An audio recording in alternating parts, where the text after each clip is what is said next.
अगर वो लोग सच बोल रहे हैं तो इसका पता कैसे लगाया जा सकता है कि आखिर वो लोग पिछले 14 सालों से कहां थे और वेद उनके साथ क्यों नहीं है? ठीक है, अब तुम दोनों यहाँ से सांप के केबिन में मेरे साथ चलो।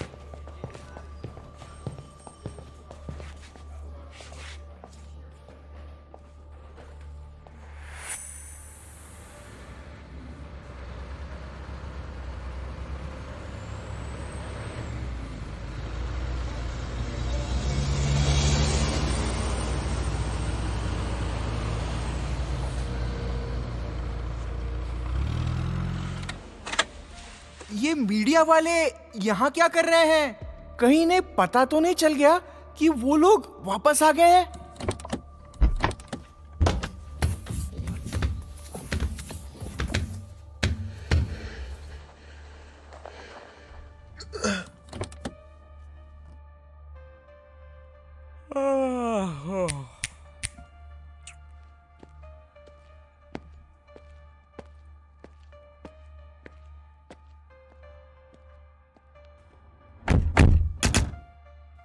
तेरी की उस पाखंडी शक्ति सामंत को भी अभी आना था।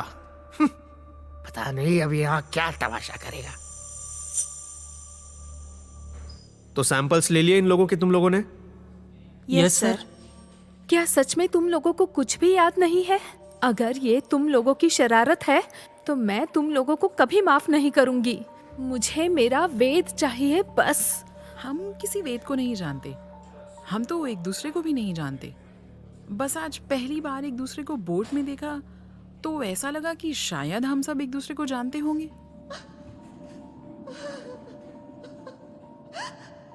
देखो, अगर तुम में से कोई भी वेद के बारे में कुछ बता सकता है तो अभी ही सही मौका है। अगर बाद में हमें कुछ भी पता चला तो तुम सबको कड़ी से कड़ी सजा होगी। अजीब बात है, हमने कहा ना हम लोगों को कुछ भी याद नहीं है। अगर वो वेद या जो भी है वो हमारे साथ होता तो शायद हमें याद भी आ जाता, मगर जब कोई साथ था ही नहीं तब हमें याद कैसे आएगा?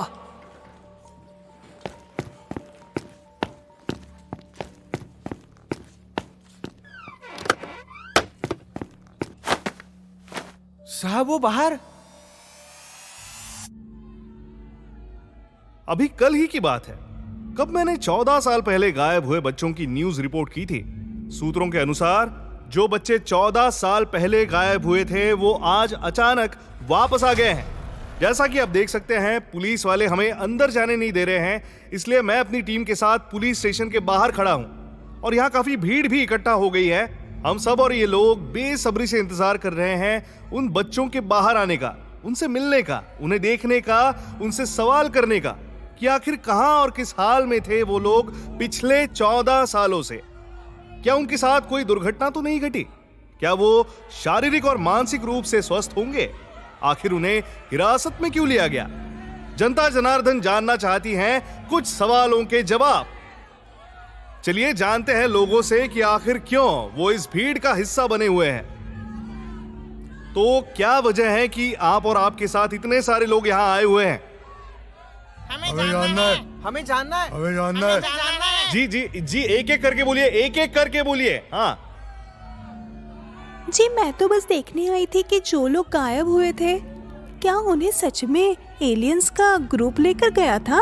अगर उनका जवाब हाँ होगा तो क्या तुम एलियन के साथ जाना चाहोगी? अजीब लड़की है। पहले भी एलियन वाली थ्योरी को फेक बताया गया। वो जरूर ही कोई टेररिस्ट अटैक था। तो देखा आप लोगों ने, कुछ लोगों का मानना है कि वो एक एलियन अटैक था और कुछ का मानना है कि वो कोई टेररिस्ट अटैक था। इस राज का पर्दाफाश तो तब होगा जब हमें पुलिस वाले उन बच्चों से मिलने देंगे। यहां पहले क्या कम मुसीबत थी जो मीडिया वाले यहां आ धमके? भोला, सारे कांस्टेबल से भीड़ और मीडिया को भगाने के लिए कह दो। मैं इन बच्चों को माधवी के साथ लेकर अपने घर जा रहा हूं। लेकिन राजवीर, बाहर इतनी भीड़ है, हम बाहर जाएंगे कैसे? वो मुझ पर छोड़ दो, मेरे पास एक आइडिया है।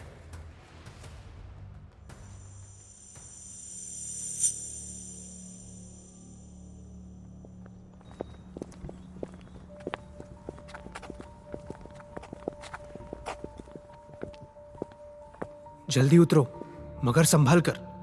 अगर किसी को शक हुआ कि हम यहां से निकलने वाले हैं तो मीडिया वाले हमें यहां घेर लेंगे, फिर हमें खामखाई उनका सामना करना पड़ेगा। मान गए राजवीर, इमरजेंसी एग्जिट से बाहर निकलने का क्या प्लान बनाया है तुमने?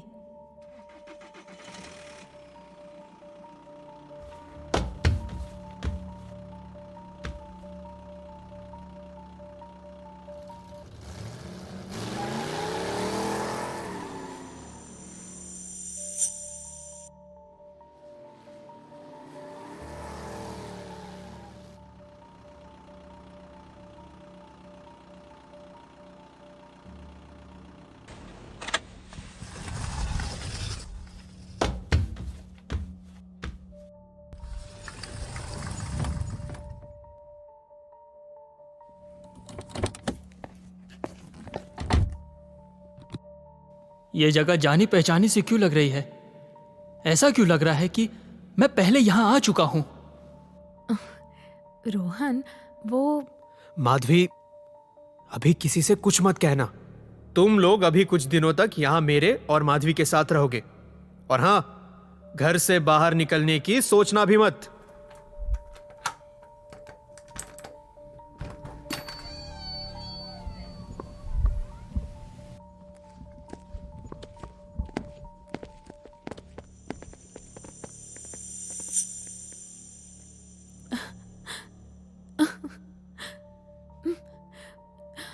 मुझे इस बात की खुशी है कि वो लोग वापस आ गए, लेकिन घबराओ मेरे मत वेद माधवी। का क्या?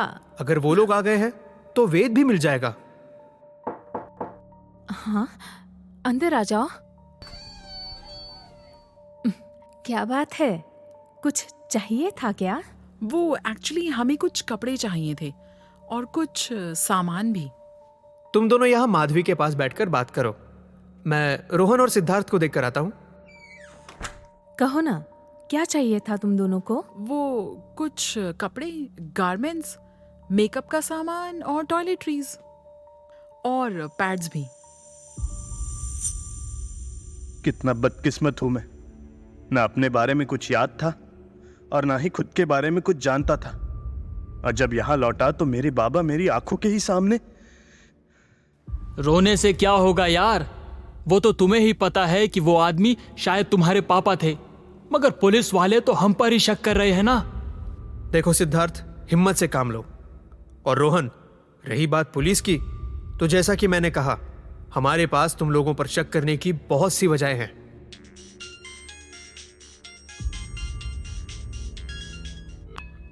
हाँ बोलो भोला, वहां सब ठीक तो है ना? क्या क्या कह रहे हो? कब? उन्हें कैसे पता चला?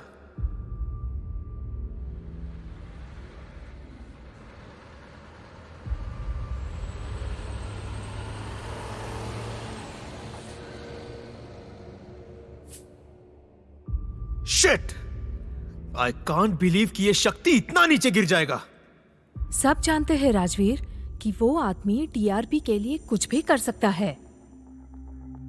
तो जैसा कि आप देख सकते हैं, गुप्त सूत्रों के अनुसार इस केस के इन्वेस्टिगेटिंग ऑफिसर राजवीर उन बच्चों को अपने घर लेकर आए हैं। मैं अपनी टीम के साथ उनके घर के बाहर हूं और हम जानना चाहते हैं कि आखिर पुलिस इस केस को लेकर किस तरह की कार्यवाही कर रही है। हमारे बीच इस केस से जुड़ी एक बहुत इंपॉर्टेंट इंसान भी मौजूद है, जिनके 2 बेटे उस घर में हैं। इंस्पेक्टर राजवीर और उनका सगा छोटा भाई, जो 14 साल पहले मिस्टीरियसली गायब हो गया था और आज लौटा है। इस मां का रो रो के बुरा हाल हो गया है। जैसे ही उन्हें पता चला कि उनका बेटा लौट आया है, तो वो भागे भागे यहां चली आई। उसकी इतनी हिम्मत कि वो मां को यहां तक ले आया। माधवी, बच्चों को लेकर अंदर जाओ, मैं मां को लेकर आता हूं।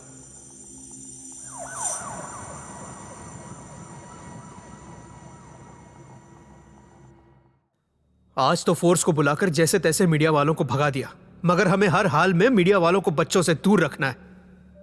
फिक्र मत कीजिए सर, इसीलिए तो कुछ पुलिस वालों को आपके घर के बाहर रहने को कहा है। अब मीडिया वाले यहाँ और स्टेशन में नहीं आएंगे।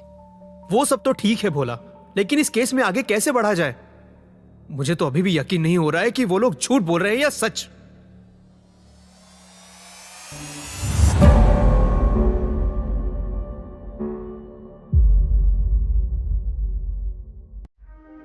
Ved Saha Missing, Episode 3 was created by Curious Content Company.